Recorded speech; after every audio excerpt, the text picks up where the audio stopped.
लग गया 4-5 लाख रुपए लग गया है। 5 लाख रुपए हाँ, लगा दिया। हाँ, और इनके खाने के लिए जो यहाँ नाद वाद बनेगी, इनके लिए पानी की व्यवस्था करानी सारी है। गाय ये सब बीमार गायें थी, इनसे चलने की व्यवस्था नहीं थी। कोई कहीं से कटी हुई थी, कोई कहीं से, कोई किसी को चोट लगी हुई थी, किसी का हड्डी टूटी हुई थी। तो इनके सबकी जो है जी कई और भी पशु रख लेंगे। और ये इसको बूढ़ी गाय समझ के सबने छोड़ दिया है। इसको खाने की व्यवस्था नहीं थी। इसको सब बेचारी बीमार थी बिल्कुल। इसको चलने में भी असमर्थ थी। ये एक जगह सिर्फ भूखी प्यासी बैठी रहती थी। इसको मैं उठा के लाया हूँ आज। ये बिल्कुल। नमस्कार दोस्तों, मैं विक्रम सिंह और आप देख रहे हैं न्यूज़ चैनल जित सच की लाइव न्यूज।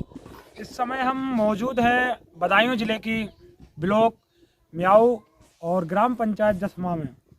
यहाँ पर एक ऐसे समाज सेवी के बीच हम आए हैं जहाँ पे गौधन की जो हत्याएं हो रही हैं, गौधन जिस तरीके से कट रहा है, मर रहा है, उसकी कोई देखभाल करने वाला नहीं है। लेकिन इसी बीच में एक ऐसे समाज सेवी हमारे बीच आ गए जिनसे हम आज बात करेंगे, क्योंकि जिन्होंने लगभग यहाँ पे 5 से 6 लाख रुपए लगा के अपनी एक गौशाला तैयार की है, जिससे कि उनके क्षेत्र में यहाँ पे जो जितनी गायें हैं वो यहाँ पे रख सकें। लेकिन कुछ कारण की वजह से उनके पास पैसा ख़त्म हो गया है और उन्होंने सोचा और कई सरकारी जगह पर वो गए।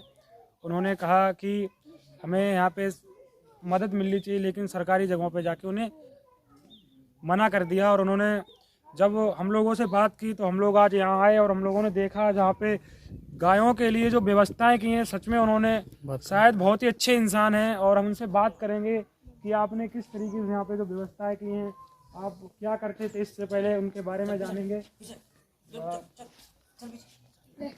क्या नाम है भाई साहब आपका? मेरा नाम राजकुमार है जी। राजकुमार जी, हमारे चैनल में बहुत बहुत स्वागत है आपका। जी बोलिए जी। ये आप कहाँ के रहने वाले हैं वैसे? जी। मैं तो यही जसमा गांव का रहने वाला हूँ। जसमा गांव का। जी।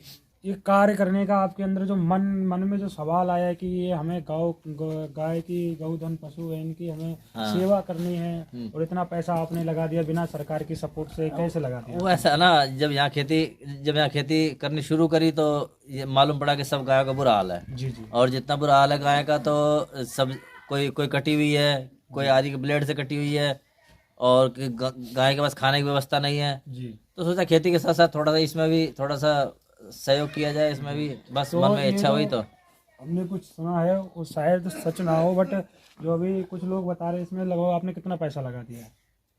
अब इसमें लग गया 4-5 लाख रुपए लग गया है। 5 लाख रुपए हाँ, लगा दिया। हाँ। अब आपके पास पैसा नहीं है? नहीं, अब थोड़ा काम रुक गया है मेरा। थोड़ा मेरा बजट मेरा गड़बड़ हो गया है, तो इसलिए मेरा काम रुक गया है। तो देखो जैसे कोई व्यवस्था होगी तो अभी यहाँ पे आपने पूर्ण कितनी कराएंगे। गाय रखी हैं? अभी मेरे पास 15-16 गाय हैं। 15-16 गाय जी। जी। और अब इसमें अभी अगर सरकार से अगर आपको सहायता मिलती तो आप कितनी गाय रख सकते हैं? अगर सरकार से सहायता मिलेगी, जैसे जैसे सहायता मिलती जाएगी ऐसे ऐसे मैं इसको बढ़ाता जाऊंगा। बढ़ाते जाओ जी। जो आपने कहाँ पे उन्हें रखने की व्यवस्था एक बार दिखाएंगे? ये देखो, ये तो मैंने ये बच्चों के लिए बनाया है।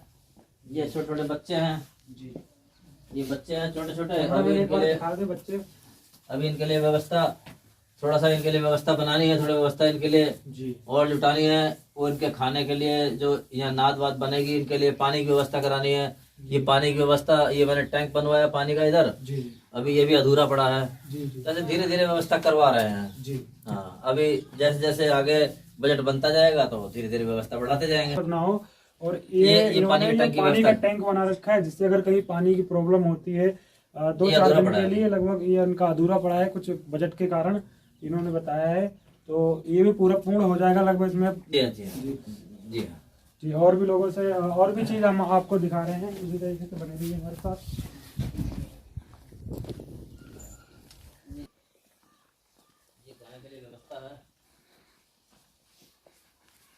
ये गाय के लिए व्यवस्था है। ये जो इन्होंने ये गाय यहाँ पे पाल रखी है, ये आपने पकड़ी है या कहीं से मोल ली है? नहीं, ये सब पकड़ी हुई है। ये सब बीमार गायें थी। इनसे चलने की व्यवस्था नहीं थी। कोई कहीं से कटी हुई थी, कोई कहीं से, कोई किसी को चोट लगी हुई थी, किसी का हड्डी टूटी हुई थी। तो इनके सबकी जो है जी कई चोट दिखाएंगे आप कहाँ पे लगी थी? ये देखिए, ये आगे इसके पैर में देखिए जी। और ये पैर कटा हुआ है, देखो पैर का, ये गाय का पैर कटा हुआ है, यहाँ से देखिए। आप जिस तरीके से देख रहे हैं, इन्होंने जो गाय, जो गौधन पशु हैं जो कटे फटे और जिस तरीके से बीमार थे बेचारे, जो ठंड में सिकुड़ रहे थे, और ये आए, जब इन्होंने देखा कि इस तरीके से गौधन की हत्या हो रही है, तो इन्होंने ये बीमार और कटे फटे पशुओं को यहाँ पे लेके आए, इन्हें इनकी सारी व्यवस्थाएं की और बस ये प्रयास है। प्राइवेट डॉक्टरों से इनका इलाज करवाया।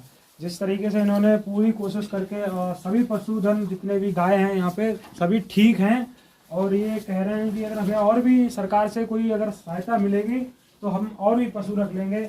और ये इसको बूढ़ी गाय समझ के सबने छोड़ दिया, इसको खाने की व्यवस्था नहीं थी, इसको सब इसको बूढ़ी समझ के छोड़ दिया था। ये बूढ़ी गाय थी। हाँ, ये ठीक है। ये बिल्कुल स्वस्थ है। और ये गाय बेचारी बीमार थी बिल्कुल, इसको चलने में भी असमर्थ थी। ये एक जगह सिर्फ भूखी प्यासी बैठी रहती थी, इसको मैं उठा के लाया हूँ। आज ये बिल्कुल पूर्णतः स्वस्थ है, पूरी अच्छी तरीके से स्वस्थ है गाय आज। ये कैसे आपने इतना मेहनत की और किसने कैसा सहयोग आपको किसने कभी कोई? बस देखो आप भाई, अपने लिए तो सभी ये बेजुबान है, इनके लिए कुछ करने की चलो जितनी अपने पास पर्याप्त शक्ति है तो उतना इनके लिए बस इस्तेमाल करिए बस। जी। और इन्होंने बताया है कि लगभग इधर 10-12 बीघा चारा बना रखा है, वो भी हम आपको दिखा रहे हैं। हाँ, ये अपना ही बना रखा है, क्यों ये अपनी व्यवस्था अपने खेत में व्यवस्था कर रखी है। देखिए पूरा वहां तक बना रखा आपने। हाँ, ये इसी में काट के हम लोग खिला रहे हैं। ये इन्होंने जो पूरा जौ की खेती कर रखी है, जौ की, बरसिम की, जौटा की, जई की, कई तरीके का मिक्स इसके अंदर भोजन है जो कि गाय के लिए संपूर्ण आहार है जी। जो कि ये रोज इसमें से काटते हैं और गाय और छोटे छोटे बच्चे हैं उनको डालते हैं, और ये अपने पास से कर रहे हैं। ये इनका खुद का खेत है, जो जिस तरीके से सेवा में लगे हैं, और जो गायों की ये जिस तरीके से हमदर्दी इनके अंदर है।